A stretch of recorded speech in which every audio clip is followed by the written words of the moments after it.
Nous avons l'immense d'accueillir aujourd'hui une experte dans le domaine de la... Il manque un mot, ouais. T'as dit l'immense d'accueillir. Et moi, ce que j'avais envie, c'était d'être flûtiste dans l'armée canadienne. On espère que c'est une bonne surprise du coup.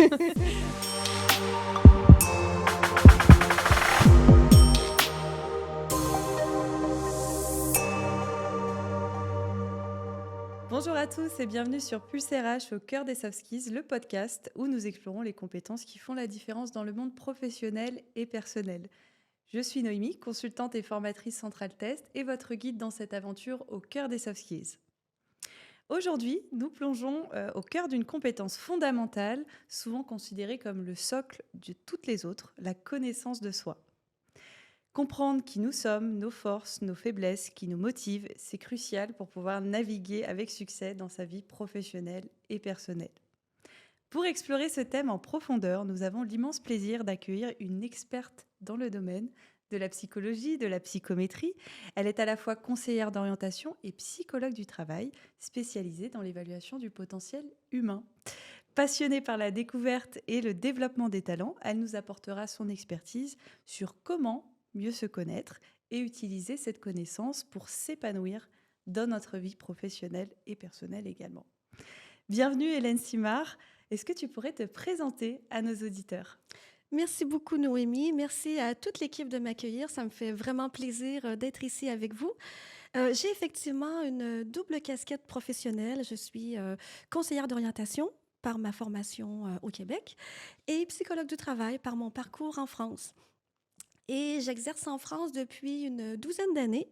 Je me suis spécialisée en psychométrie et je suis vraiment passionnée par l'évaluation du potentiel humain, que ce soit l'évaluation de la personnalité, des motivations, des aptitudes cognitives ou encore des soft skills comme la connaissance de soi.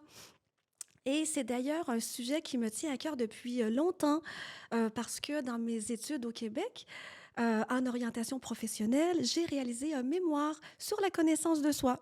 En fait, la méditation de pleine conscience, c'est une des façons de développer la connaissance de soi.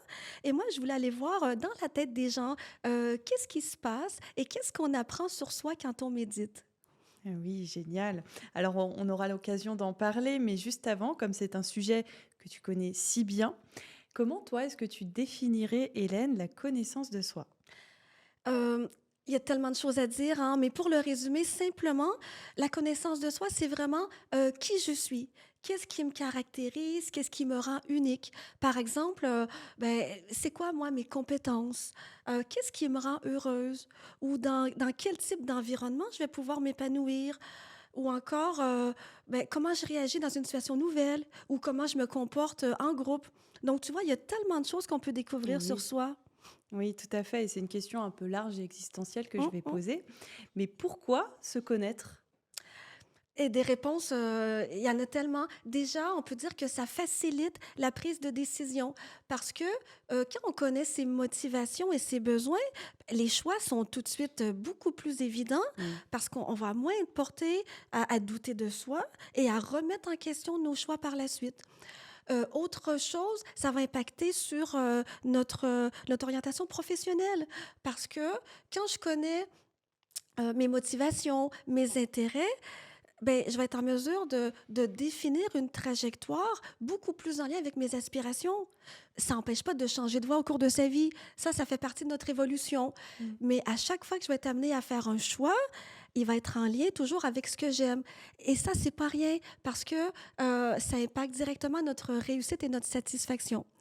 Et on peut dire que de se connaître, ça aide aussi à gérer son stress et les situations qui sont émotionnellement difficiles parce que quand on se connaît, on arrive tout de suite à voir quand ça va pas ou Mm. quand ça va plus. Et je dirais aussi une autre chose, ça va impacter au niveau des relations interpersonnelles parce que quand je me connais, je peux, ou plutôt je sais être moi-même et être beaucoup plus dans l'authenticité. Eh oui, tout à fait. Ça impacte effectivement beaucoup de sphères de notre vie. Mais est-ce que c'est facile finalement de bien se connaître ? Et non, c'est pas facile et c'est un peu ça le souci. C'est vraiment pas facile parce qu'on est beaucoup plus dans l'action que dans la réflexion. Mm. Et moi, je le dis souvent à la blague, mais la connaissance de soi, c'est presque un problème de société. Les gens ne se connaissent pas. Je pense pas qu'ils se connaissaient mieux à une autre époque, mais aujourd'hui, avec, tous les ateliers de développement personnel, les cours, les livres aussi, je pense que la section, croissance personnelle dans les librairies, elle est vraiment, très documentée et on en parle aussi de ces concepts-là maintenant. Ça Mmh. aide un peu, mais pas tant que ça, parce qu'on vit dans une période où on n'a pas le temps, de s'analyser, de s'écouter. Avec la vie qu'on mène là, tout va à une vitesse folle. On est tourné vers l'extérieur. En même temps, c'est ce qui est plus naturel, c'est Mmh. ce qui est facile. À l'inverse, se tourner vers soi pour se regarder, ça, c'est exigeant. Par exemple, si on pense juste à rédiger une lettre de motivation, eh ben ça demande un effort. Il faut parler de soi, il faut se mettre en valeur, il faut réfléchir. Donc Oui. ça, c'est exigeant. Et autre chose, nos choix de vie, là, ils sont souvent influencés par des conseils, qu'on nous donne sur, nos potentielles capacités. Ça vient toujours d'une bonne intention. Sauf que moi, ce que je vois par la suite quand les gens viennent me voir, en orientation ou en bilan de compétences, ils vont me dire, «Ah, mais on m'a dit que j'étais bon en maths ou en sciences et il fallait que je m'oriente vers une filière scientifique» et les gens l'ont fait, sans se poser de questions Mmh. ou plutôt, sans se poser les bonnes questions. Est-ce que ça me correspond vraiment? Est-ce que c'est ça que je veux? Hein, tu vois? Bah oui, tout à fait, hein. C'est pas parce qu'on sait faire quelque chose qu'on aime forcément le faire. Mmh. Et dans la vie de tous les jours, comment va fonctionner justement une personne qui ne se connaît pas bien? Comment elle va fonctionner? Ben, on pourrait dire que cette personne-là, elle sera en quelque sorte à la merci des autres. C'est un peu fort de le dire comme ça, Mmh. mais dans le sens qu'elle n'aura pas l'autonomie nécessaire pour faire, des choix par elle-même. La connaissance de soi là, vraiment ça donne un pouvoir. Le pouvoir, de faire, des choix pour soi. Parce que quand on se connaît, on est plus à l'aise avec soi et on peut se détacher de la vie des autres. Mmh. Donc quand on se connaît pas, ben on doute de soi et on a toujours, besoin de solliciter l'avis de notre entourage et on va suivre leurs conseils et leurs recommandations les yeux fermés, sans se demander si c'est bien pour nous. C'est comme si on n'a pas de grille d'analyse de soi pour se dire: «Ah ben ça me correspond, ça un petit peu moins» et ça Oui. fait qu'au final, ben on se retrouve à être plus ou moins satisfait de sa vie et on arrive difficilement à y trouver du sens. Oui, tout à fait. Et si on se penche davantage sur l'aspect professionnel, puisque toi, tu investis beaucoup d'ailleurs la connaissance de soi dans ton travail, tu accompagnes notamment des personnes à définir leur trajectoire de vie, ce qui leur correspond vraiment, et en quelque sorte aussi à les orienter là où ils vont être le plus heureux, le plus épanouis, pour déployer leur plein potentiel. Mmh. Je pense que nos auditeurs peut-être aimeraient savoir comment la connaissance de soi aide à mieux fonctionner au travail notamment. Eh ben oui, tout à fait. Déjà, la connaissance de soi, ça va jouer sur notre potentiel et sur notre efficacité. Parce que quand on sait ce qui nous motive, on va plus facilement aller au bout de nos projets. Ouais. Par exemple, face à un défi, ben, on va savoir de quoi on est capable et jusqu'où on peut pousser nos limites. Et ça, ben, ça devient tout de suite hyper stimulant. Et on risque moins de se décourager, de baisser les bras. Et si on rencontre des obstacles, parce que la connaissance de soi, là, ça va pas empêcher les obstacles d'arriver, ça va pas nous faire un chemin, tout droit et tout rose, hein. Il peut y avoir des obstacles, sauf que quand on va les rencontrer, on saura plus facilement, trouver les ressources pour y faire face. Et autre chose, ça va beaucoup, impacter le travail en équipe. Parce que quand on connaît notre style de communication, on connaît notre mode de fonctionnement en groupe. Donc, on sait plus facilement trouver sa place en équipe, sans avoir à jouer un rôle déjà qui ne nous ressemble pas et dans lequel on serait inconfortable. Mm. Et pour aller plus loin sur l'aspect relationnel au travail, ben, on va aussi savoir avec quel type de personne on va avoir le plus d'affinité et avec qui ça pourrait dégénérer en conflit et Mm. pourquoi. Euh, et on sait aussi quel style de management on a besoin pour être bien et pour donner le meilleur de soi. Alors, est-ce que toi, Hélène, tu as un exemple concret à nous partager? Ben, par rapport à ça, oui. En fait, moi, je dirais là que je suis une personne moi, je suis très autonome, hein. J'ai vraiment un grand besoin de liberté. Moi, ce que j'aime au travail, là, c'est qu'on me laisse carte blanche pour mener les projets à ma façon. Mm. J'ai besoin d'exercer ma créativité, j'aime proposer des solutions pour améliorer les choses Et ça fait que moi, les environnements qui sont, par exemple, très hiérarchisés, avec des procédures bien rodées, où il n'y a pas trop de marge de manœuvre, avec des managements, où il faut rendre des comptes régulièrement, ça, là, c'est pas du tout pour moi. Oui. Et du coup, moi, quand j'étais en recherche d'emploi, ben, quand je voyais, parce que ça parle de la culture d'entreprise, hein. Mmh. Moi, quand je voyais ce type de culture d'entreprise-là, ben, je faisais tout de suite une croix dessus, parce que je savais que je pourrais pas être moi-même, je pourrais pas m'épanouir et je pourrais pas être bien. Mais quand on ne sait pas ça, ben on y va. Mmh. Et ce qui arrive, c'est qu'on se retrouve ensuite à râler après notre manager parce qu'on se dit, ben, il ne prend pas en compte nos besoins. Et On oui. râle après nos collègues parce qu'on n'a aucune affinité avec eux. Et on râle aussi après nos missions Mmh. qu'on trouve ennuyeuses et démotivantes. Mais tout ça, c'est juste parce qu'on n'est pas à la bonne place, parce que quelqu'un d'autre pourrait tout à fait s'épanouir dans ce type d'environnement-là. Oui, tout à fait. Tout à fait. Ça semble effectivement pas adapté à ce qu'on recherche, à ce dont on a besoin. Et tu parlais aussi tout à l'heure que la connaissance de soi, ça peut aider à réduire notamment le stress, l'anxiété. Moi, je sais que dans mon métier de formatrice, parfois, voilà, quand je dois former un certain nombre de personnes, j'ai cette pression, hein, c'est assez impressionnant quand je dois prendre la parole voilà, pendant toute une journée face à ce public-là. Est-ce que tu peux nous expliquer comment ça fonctionne finalement? Et ben oui, en fait, parce que la connaissance de soi, là, ça nous permet d'identifier les éléments qui sont pour nous, là, pour nous, des générateurs de stress, parce qu'on réagit pas tous de la même façon face aux événements de la vie et pas avec la même intensité.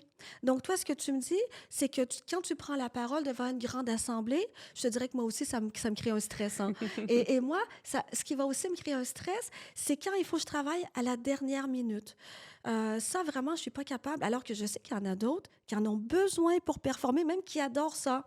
Tu sais, attendre la veille pour commencer un projet et travailler toute la nuit dessus, c'est pas du tout pour moi. Ma stratégie, là, par exemple, tu me dis: «Tiens Hélène, j'ai un projet pour toi, j'aimerais bien que tu me rédiges un petit guide sur la connaissance de soi à l'intention des personnes en bilan de compétences, une quinzaine de pages, et à faire, d'ici 3 semaines». Eh bien, parfait. Ben, moi, dès aujourd'hui, là, je me fais un planning. Qu'est-ce que j'ai à faire? Combien de pages? Qu'est-ce que je vais écrire? De quelle façon? Je me fais un plan avec, des dates, des heures, vraiment un planning béton de tout ça. Même avec et moi, mon petit truc, c'est d'allouer plus de temps à chaque tâche. Comme ça, s'il y a un petit pépin, je vais pas être stressée et et de cette façon-là, je travaille de façon beaucoup plus sereine. J'ai une vision d'ensemble de mon travail et je sais que je peux plus facilement exercer ma créativité de cette façon-là. Mmh. Et en fait, tout ça pour dire que chaque personne a ses propres situations qui lui créent du stress et son propre mode de fonctionnement. Donc, quand on est sensible à ça, bien, on peut plus facilement définir des stratégies qui sont efficaces pour nous et qui vont éviter de nous mettre dans des situations inconfortables. Oui, tout à fait. Et comme tu le sais, Hélène, on est en train de réaliser plusieurs épisodes autour de différentes soft skills. Euh, pour la connaissance de soi, justement, on dit souvent que c'est un pilier dans les soft skills. Est-ce que tu peux nous expliquer à moi et aussi à nos auditeurs un peu plus la place que prend ces soft skills à travers toutes ces soft skills là qu'on explore? Eh bien, tout à fait. C'est bien dit. Hein. Tu as dit c'est un pilier. Effectivement, parce que la connaissance de soi, elle a vraiment une place de choix dans les soft skills. En fait, c'est la base. C'est la Ouais. base de toutes les soft skills. C'est sur elle qu'on va s'appuyer pour développer toutes les autres soft skills. En fait, moi, quand j'évalue les soft skills chez une personne et quand je me rends compte que ses résultats sont pas hyper élevés, je vais pas d'emblée lui dire, ben, tiens, on va travailler l'empathie ou l'adaptabilité. Je pourrais, hein, il n'y a pas de règle. Mais si je veux avoir un impact encore plus fort sur les soft skills de la personne, la première chose à travailler, c'est la connaissance de soi. Mm. Parce qu'en se développant, elle va avoir un impact naturel sur toutes les autres soft skills. On peut peut-être prendre 2 ou 3 exemples là, pour l'expliquer plus concrètement. Est-ce que toi, Noémie, tu vois des soft skills qui peuvent se développer à travers la connaissance de soi? Oui, tout à fait. Bah, je pense à l'autodiscipline qu'on a eu le plaisir de découvrir avec Chloé dans le deuxième épisode de notre podcast.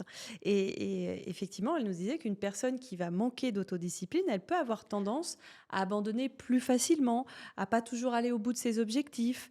Grâce à l'autodiscipline et du coup, à travers la connaissance de soi, cette personne va prendre conscience de ses limites, de ses potentialités, et du coup, elle sera plus en mesure de se fixer des objectifs réalistes et réalisables pour pas abandonner, pour pouvoir les suivre, les réaliser, ces objectifs.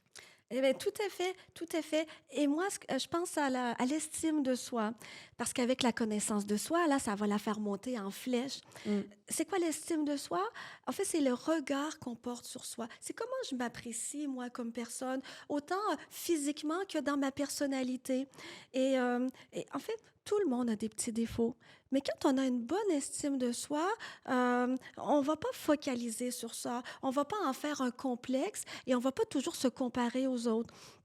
En fait, en sachant qui je suis, ce que je vaux et ce qui me différencie des autres, déjà, je vais être mieux dans ma peau et je vais pouvoir mettre en avant tous les atouts qui me rendent unique parce que tout le monde en a des atouts. Mm. Et ça va se répercuter sur mes relations avec les autres parce que je vais être beaucoup plus agréable à côtoyer et on le voit, une personne là qui a une belle estime de soi, elle est tellement rayonnante et c'est comme si elle transpire le bien-être. Donc vraiment, c'est beau à voir. Et c'est aussi relié d'une façon assez étroite à la maîtrise de ses émotions. On l'a abordé d'ailleurs avec Floriane dans l'épisode sur la gestion du stress. Et c'est aussi savoir, effectivement, quand tu disais avoir de meilleures relations avec les autres, c'est aussi mieux comprendre pourquoi on réagit de telle ou telle façon, pourquoi on ressent de la colère, pourquoi on ressent du stress. Ça permet de savoir d'où vient finalement l'émotion, de réagir aussi de la bonne manière. Et ça nous permet forcément de pouvoir mettre en place de nouveaux comportements pour réagir autrement pour les prochaines fois et d'une façon forcément meilleure, Eh on bien, imagine. tout à fait, Noémie. Et la connaissance de soi, c'est aussi notre histoire, toutes les expériences qui nous constituent, nos succès, nos échecs aussi, et les leçons qu'on en a tirées de ces échecs-là. Et oui, tout à fait. Alors justement, en parlant d'échecs, on dit souvent qu'on apprend aussi peut-être plus parfois avec ses échecs qu'avec ses réussites. Est-ce que toi, tu as des exemples concrets d'échecs qui seraient liés à la mauvaise connaissance de soi et voir comment aussi on peut tirer des leçons de ça? Eh bien, tout à fait. Et je pense que tout le monde en a. Hein, tout le monde en a. Euh, Moi, j'ai un exemple. Bon, ça remonte. Hein, ça remonte à mes 17 ans environ. Et ben, je pense que comme plusieurs adolescents, ma connaissance de soi n'était pas très, très développée. Après, j'avais quand même des passions. J'étais musicienne hein, depuis mes 8 ans. Et moi, ce que j'avais envie, c'était d'être flûtiste dans l'armée canadienne, hein, parce que j'avais eu des expériences passées qui m'avaient confirmé cet intérêt-là. Et du coup, ben, je suis allée passer les auditions à la fanfare de l'armée. Et ensuite, je suis allée au bureau de recrutement. Et là, le recruteur qui me dit oui, c'est un très beau projet que vous avez. Mais vous savez, des soldats, on en aurait besoin des centaines. Mais des flûtistes, 3 ou 4, c'est suffisant. Et moi, j'étais déçue. Et il me dit oui, mais ce qu'on va faire là, en fait, ce que je vous suggère, c'est de prendre un autre métier. Comme ça, vous entrez dans le système et quand il y a une flûtiste qui va quitter, ça va être plus facile pour vous de prendre la place. Mais j'ai dit parfait. Et comment le recrutement s'est fait? Le recruteur, il a pris sa liste de métiers qui est en ordre alphabétique. Il a commencé avec le premier métier qui était adjointe médicale. Hein, c'est l'équivalent d'infirmière ou aide infirmière. Il me regarde et moi, je réponds bah, oui, moi, j'ai pas vraiment peur du sang, je suis capable de mettre un pansement. Bon, ben, c'est très bien. Il coche. Et c'est comme ça que je suis rentrée dans l'armée. Et je suis restée 5 ans. Bon, à temps partiel, hein, je faisais mes études de psycho en même temps. Et a posteriori, je sais que c'est pas du tout pour moi. Hein, maintenant, je connais mes intérêts et ma personnalité et je ne suis pas du tout une personne de terrain. Je suis pas à l'aise à manipuler des outils, des instruments, donner des soins médicaux dans l'urgence, c'est pas du tout pour moi. Et parfois, là, ce que je me dis, c'est que si le recruteur avait poussé un petit peu plus loin sa liste de métiers, le prochain, là, c'était adjointe au recrutement. Et ça, mais Ah. je sais, ça, j'aurais aimé ça. Et je me serais même vue évoluer comme peut-être responsable en chef du recrutement dans l'armée canadienne. Ah oui. Mais le médical, pas du tout. Au moins tu le sais Oui, maintenant. ah oui, oui, oui. Alors c'est hyper intéressant ce que tu nous partages et c'est vrai que aujourd'hui il y a beaucoup de compétences qui vont être importantes dans le monde professionnel. Il n'y en a pas qu'une. Et Hein? comment on peut associer justement la connaissance de soi, c'est-à-dire avoir une bonne connaissance de soi, à d'autres compétences du coup qui pourraient être déployées plus facilement grâce à ça? Oui, ben, des compétences qui sont, directement en lien avec la connaissance de soi, il y en a. Moi, je pense à une en particulier que j'affectionne beaucoup et qui est pas très connue, c'est, l'auto-évaluation. En fait, c'est la capacité à porter un regard critique et je dirais aussi, lucide sur son travail. En fait, pour, réfléchir à son activité, pour la comprendre, mais aussi pour se comprendre et ça permet de construire son identité professionnelle et la personne, qui est capable de déployer cette compétence-là, l'auto-évaluation, c'est quelqu'un qui est impliqué, et qui cherche à bien faire son travail. Par exemple, si moi je dois intervenir, avec un groupe de salariés en entreprise ou tiens, par exemple, avec un groupe de lycéens pour les aider à travailler leur projet pro avec la connaissance de soi. Je passe la matinée avec eux et quand j'ai terminé, ben, c'est comme si je repasse en revue tout ça et je me dis, ben, de quoi j'ai été fière et qu'est-ce que je pourrais améliorer? Est-ce que j'étais pertinente dans mes réponses? Est-ce que, j'ai eu un réel impact dans la construction de leur projet? Est-ce que j'ai fait une animation assez, dynamique et fluide? Donc tout ça, en fait, dans le but de m'améliorer. Génial, et j'ai une question d'ailleurs qui fait un peu l'avocat du diable. Est-ce que à l'inverse, on pourrait, trop se concentrer sur la connaissance de soi? Ben, c'est comme tout, hein, les excès sont jamais bons. On peut quand même dire que de trop se concentrer sur la connaissance de soi, ça peut être limitant. Après, c'est sûr qu'on va apprendre des choses, ça va être bénéfique, Mmh. mais la connaissance de soi, ça se développe aussi au contact des gens. Donc, faut pas oublier ça et pas hésiter à questionner son entourage pour voir, la perception qu'ils ont de nous et réfléchir à ces informations-là. Oui, c'est vrai, ça peut être bénéfique, Mmh. et si, j'estime en tout cas avoir, une bonne connaissance de moi-même, est-ce que ça peut aussi peut-être altérer ma remise en question? Oui, oui, je comprends ta question. Dans le sens, une personne, qui est un petit peu trop sûre d'elle Mmh. peut-être, qui a des convictions fortes, presque inébranlables. Après, on se demande, est-ce que c'est une personne qui serait, intéressante à côtoyer? On peut se poser la question et ce qu'on peut surtout, se dire, c'est que d'être ouvert à la remise en question, ben ça, c'est un signe de maturité Mmh. émotionnelle parce que la connaissance de soi, là, c'est un processus continu. Donc même si aujourd'hui, j'ai l'impression d'avoir une bonne connaissance de soi, ben, peut-être que je vais avoir des nouvelles expériences, des nouveaux défis qui vont m'amener à avoir une autre perception de moi par la suite. Oui, tout à fait, et c'est intéressant aussi de considérer que la connaissance de soi, c'est presque une perpétuelle quête de soi. Comme tu le disais, un petit peu dans cette idée de d'amélioration continue de soi-même. Est-ce qu'il y a un moment plus propice peut-être que d'autres pour commencer à développer sa connaissance de soi? Non, je pense pas qu'il y en ait. Bah, oui, je dirais peut-être oui, finalement. Je pense qu'il faut commencer le plus tôt possible. Mmh. Hein, si je pense, par exemple, au Québec, par exemple, à partir de 10 ans, hein, l'équivalent peut-être du CM1 en France, on a des cours d'éducation au choix de carrière.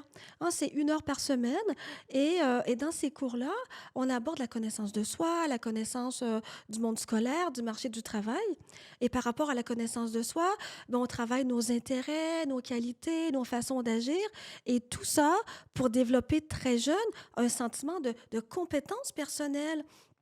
Et vraiment, c'est hyper important de commencer tôt parce que moi, je le vois avec les adultes d'aujourd'hui que je rencontre, qui se questionnent sur leur choix de carrière, qui sont en réorientation. La connaissance de soi, là, c'est souvent ça le défaut. Elle est trop faible. Et pourtant, c'est ça qui permet de développer un projet de vie cohérent.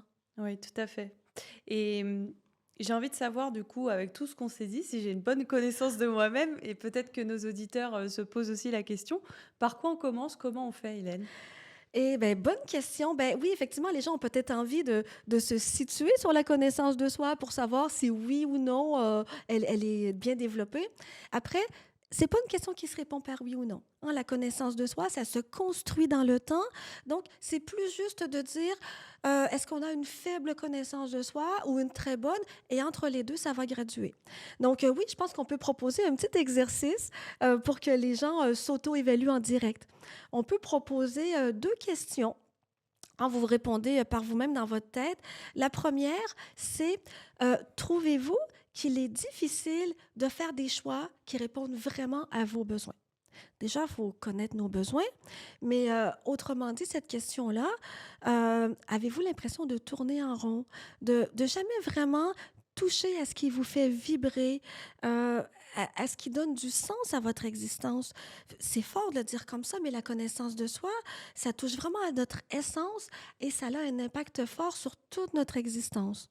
Et la deuxième question, avez-vous l'impression de ne pas connaître tout le potentiel que vous pourriez exploiter, hein, de ne pas savoir vraiment qu'est-ce qui vous démarque, vous personnellement, qu'est-ce qui constitue vos talents, qu'est-ce qu'on reconnaît chez vous comme qualité?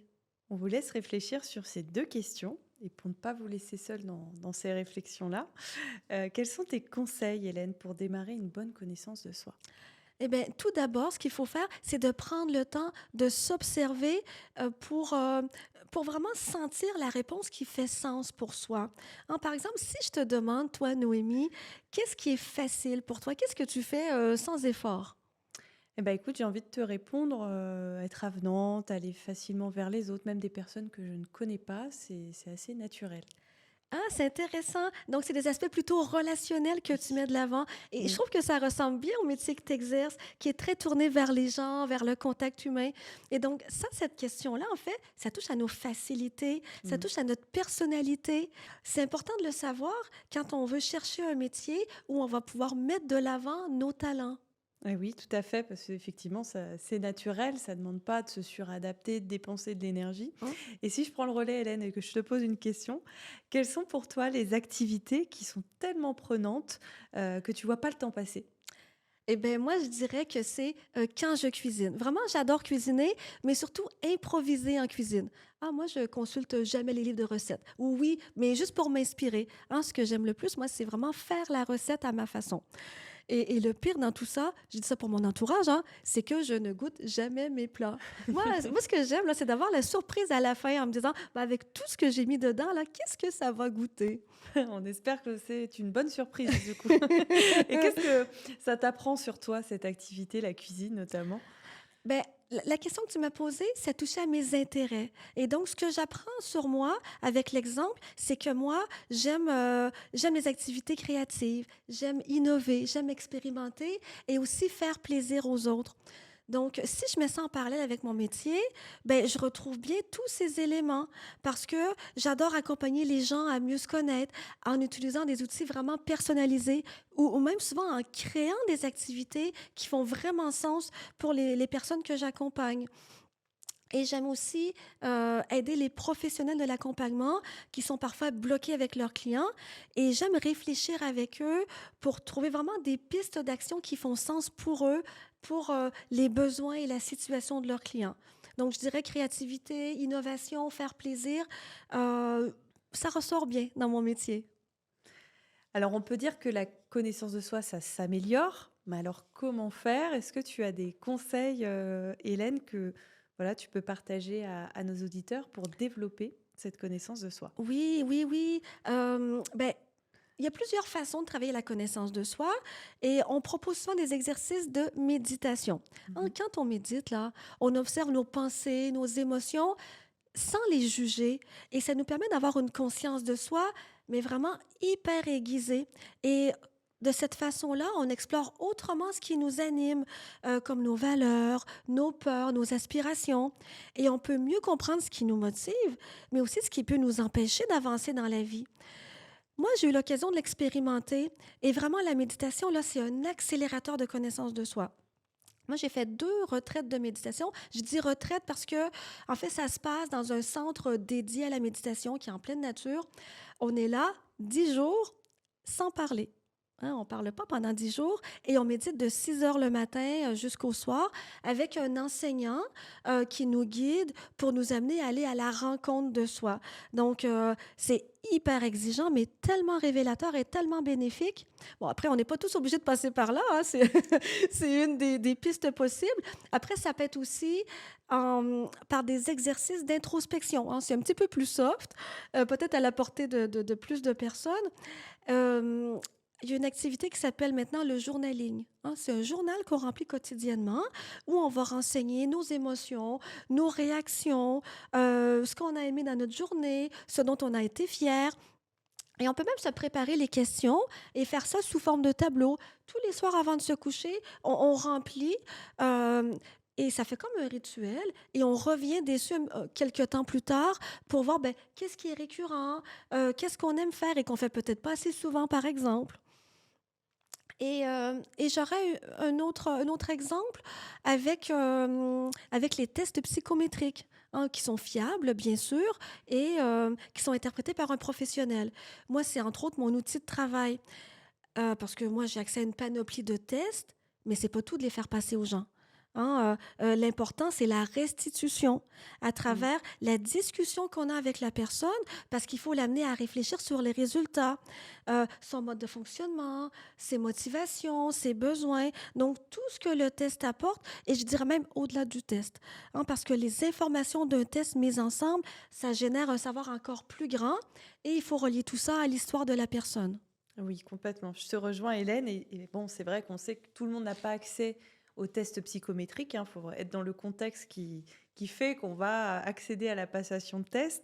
Est-ce que tu as des astuces pratiques que tout le monde pourrait mettre en place pour pouvoir développer sa connaissance de soi? Ben oui, ça peut être par exemple de sortir de sa zone de confort en vivant des nouvelles expériences. Par exemple, moi, quand je suis arrivée en France, j'ai eu l'impression de me redécouvrir, hein, sur des aspects que je mettais peut-être pas de l'avant dans mon habitat naturel, disons. Hein, par exemple, la débrouillardise, la confiance en soi, l'ouverture d'esprit. Donc, de vivre des nouvelles expériences, là, c'est vraiment hyper révélateur. Après, moi, j'adore les jeux de société et on Oui. peut aussi le faire sous forme de jeu, à plusieurs, en prenant par exemple une liste de questions à se poser à tour de rôle. L'objectif, c'est pas juste de répondre, mais c'est aussi d'expliquer pourquoi. Hein, il y a plusieurs listes du genre sur Internet. Ça s'appelle les tu préfères. Oui. Hein, avec différentes thématiques. Par exemple, tu préfères avoir plus d'argent ou plus de temps? Tu préfères être en sécurité ou avoir beaucoup de liberté? Donc, il y a des questions plus soft, d'autres plus existentielles et d'autres un petit peu plus hardcore, vraiment qui nous poussent dans nos retranchements. Mais ça fait des belles soirées et on peut aussi le faire au travail sous forme de team building. Et je pense à une autre activité qui est le fameux portrait chinois. Mm. C'est toujours rigolo et des questions, ben, il y en a des dizaines, sinon plus. Pour ceux qui ne connaissent pas le portrait chinois, ça se présente sous forme de comparaison pour parler de soi de façon indirecte. Hein, ça permet de définir sa personnalité autrement. Par exemple, il y a des questions classiques. Si tu étais un animal, qu'est-ce que ce serait? Si tu étais une couleur ou si tu étais un sport aux Jeux olympiques. Ouais, c'est une super idée. C'est vrai que ça permet de parler de soi Mm. autrement. Merci en tout cas, Hélène, pour tout ce partage. On arrive maintenant au terme de notre conversation enrichissante sur la connaissance de soi. J'espère que ça vous aura aidé à vous poser aussi les bonnes questions, qui sont des questions intrinsèques, Mm. hein, qu'on va se poser à soi-même. Et maintenant, voilà, vous avez des précieux conseils pour la développer en continu. Est-ce que, Hélène, tu as un petit mot pour la fin? Oui, je peux terminer avec une citation de Bouddha, hein, pour rester un petit peu dans la thématique de la méditation. Et ce que Bouddha disait, c'est que la liberté vient de la connaissance de soi. Autrement dit, la connaissance de soi, c'est la liberté de créer la vie qu'on a envie. Très joli. Merci beaucoup, Hélène. La connaissance de soi est un apprentissage continu envers soi-même, qui aide à mieux gérer notamment ses interactions avec les autres. Dans notre prochain épisode de Pulse RH au cœur des soft skills, nous explorerons justement les complexités des interactions sociales. Comment bâtir des relations solides, favoriser un environnement de travail harmonieux à travers l'intelligence sociale. D'ici là, vous pouvez nous suivre sur nos réseaux sociaux et vous abonner à notre chaîne YouTube pour ne perdre aucun épisode. Merci et à bientôt.